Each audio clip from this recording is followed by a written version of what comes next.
18 of them. There's a number on the back of each diaper. That's it. They let them interact for an afternoon in a room. Psychologists, psychiatrists, pediatricians. And they watch these 18 kids interact. 18 years later, as teenagers, they bring them back into a room again. Now, they put clothes on them this time, okay? And they bring the same psychiatrists, psychologists, and pediatricians back in with the notes they'd made 18 years earlier on these kids, and they observed them for several hours. And at the end of 2 hours, they identified 16 of the 18 children based on the notes they'd made with them crawling around on the floor 18 years earlier. Our personalities are created at birth. It's part of our DNA. Be yourself. If you're quiet and shy, be the best quiet and shy salesperson on the planet.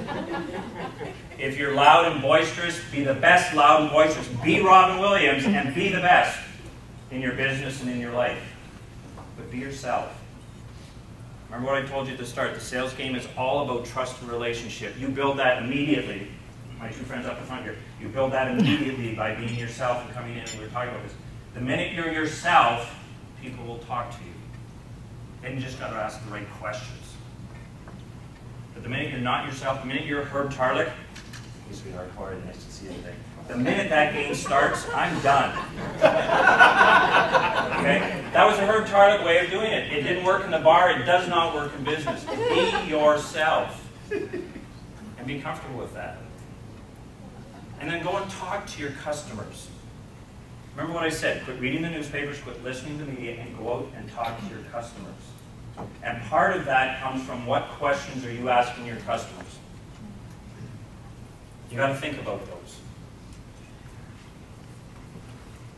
So if we were sitting here 3 years from today talking about your business, what would need to happen for you to be happy with the results you have created? If I asked that question to someone and I've just met them, I'd get them talking for 20 minutes. Because it had nothing to do with me. What needs to happen for you to be happy 3 years from now, both personally and in business? First time that question got asked to me, I blabbered on for about 20 minutes because it was all about me. Don't go in with your product and say, I got this great catalog and I'm going to show you all this stuff and this is what you're going to buy from me. Because they're going to look at you and go, yeah, you and the last salesperson was in here, get out of my office. But if you sit down and start talking to them and say, what's happened in the last 2 years? Here's my understanding of your business. Has that been happening to you? First meeting with for any of the new junior salespeople and for all of us old senior people that are cynical and think we've got it all figured out, you can't talk about your products and you can't talk about price in your first meeting with someone. And I don't care whether it's your biggest customer or the first time you've met with somebody. You can't talk about price and you can't talk about your products. And there's salespeople in the room going, what?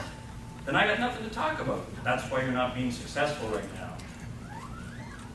Because once you take product out, once you take price out, the only thing you've got left to talk about is them. What's going on in your business? That's it, that's all, period. And they'll love to talk to you at that point. I have this new product and it's going to save you tons of money.